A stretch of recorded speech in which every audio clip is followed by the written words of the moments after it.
Hello, मेरा नाम doctor श्रुति मारवा है और मैं फेशियल प्लास्टिक सर्जन हूँ हांडा एस्थेटिक्स एंड प्लास्टिक्स में। इस वीडियो में हम बात करने वाले हैं रिविजन राइनोप्लास्टी के बारे में और क्या अगर आपकी एक बार राइनोप्लास्टी सर्जरी हो चुकी है उसके बाद फिलर्स और थ्रेड्स करवाना सेफ़ है या नहीं।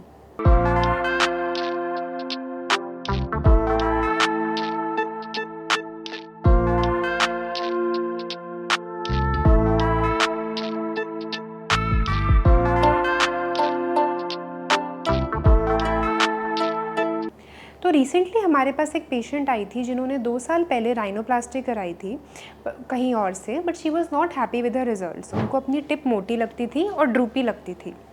इस दौरान बीच में उन्होंने काफ़ी बार मल्टीपल डिफरेंट डॉक्टर्स से नोज़ फिलर्स करवाए और नेज़ल थ्रेड्स करवाए, लेकिन उनको उनसे ज़्यादा डिफरेंट रिजल्ट नहीं मिला and she was still unhappy.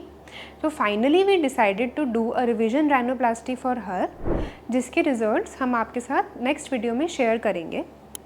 तो सबसे पहले ये जानना ज़रूरी है कि रिविजन राइनोप्लास्टी क्यों करी जाती है। अगर एक बार आपकी राइनोप्लास्टी सर्जरी हो चुकी है तो वैसे भी आपके डॉक्टर या सर्जन रेकमेंड करेंगे कि आप कम से कम 6 महीने एंड मैक्सिमम 1 साल तक वेट करें जब तक आपकी पूरी स्वेलिंग सेटल हो जाए और आपका फाइनल रिजल्ट शो करे। टिप एरिया की जो स्वेलिंग होती है वो सबसे लास्ट में जाती है, इसलिए उसके रिजल्ट को देखने के लिए 1 साल तक वेट करना पड़ता है।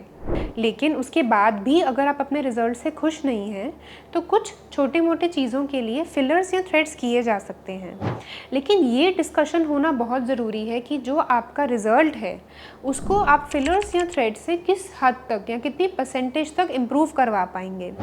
अगर आपके डॉक्टर आपको वो रिज़ल्ट जो आप एक्सपेक्ट कर रहे हैं सिर्फ फिलर्स और थ्रेड्स से प्रॉमिस कर रहे हैं तो ही आपको वो फिलर्स और थ्रेड्स करवाने चाहिए।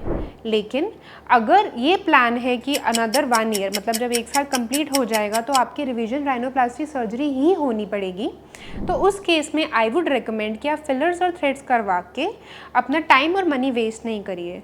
उसका एक सबसे मेजर रीज़न ये है कि जब भी नोज़ या जिस भी सर्जरी जहाँ पर भी सर्जरी हुई है उस एरिया में कोई रिपीटेड मैनिपुलेशन होता है तो वहाँ पे बार बार नोज़ को या स्किन को ट्रॉमा होता है और स्कारिंग होती है। और जब स्कारिंग होती है तो रिविजन राइनोप्लास्टी करना उतना ही ज़्यादा डिफ़िकल्ट होता जाता है, एनाटमी डिस्टॉर्ट होती है और आपके रिविजन राइनोप्लास्टी के रिजल्ट्स कॉम्प्रोमाइज़ होते हैं। इसलिए पहले ये डिस्कशन ज़रूरी है कि क्या प्रॉब्लम है और उसे कैसे ठीक किया जाएगा। और अगर बीच में लग रहा है कि फिलर या थ्रेड्स करवा के you can pass away the 1 year, वो 1 साल आपका निकल जाएगा जब तक आप रिविजन राइनोप्लास्टी के लिए रेडी हो सकते हैं। छोटा मोटा फिलर करने से आपके एक्सपेक्टेशंस इम्प्रूव हो जाते हैं तो आप ज़रूर फिलर्स एंड थ्रेड्स करवाइए। लेकिन अगर ये श्योर हो चुका है कि आपके केस में रिविजन राइनोप्लास्टी करने की ज़रूरत पड़ेगी तो फिर आई वुड रिकमेंड कि आप फिलर्स और थ्रेड्स करवा के नोज़ की एनाटमी को डिस्टॉर्ट ना कराएं और स्कारिंग इंड्यूस ना करवाएं बार बार, ताकि एक ही बार जो सेकेंड सर्जरी होनी है वो क्लीनली हो और अच्छे रिजल्ट्स मिलें। Thank you.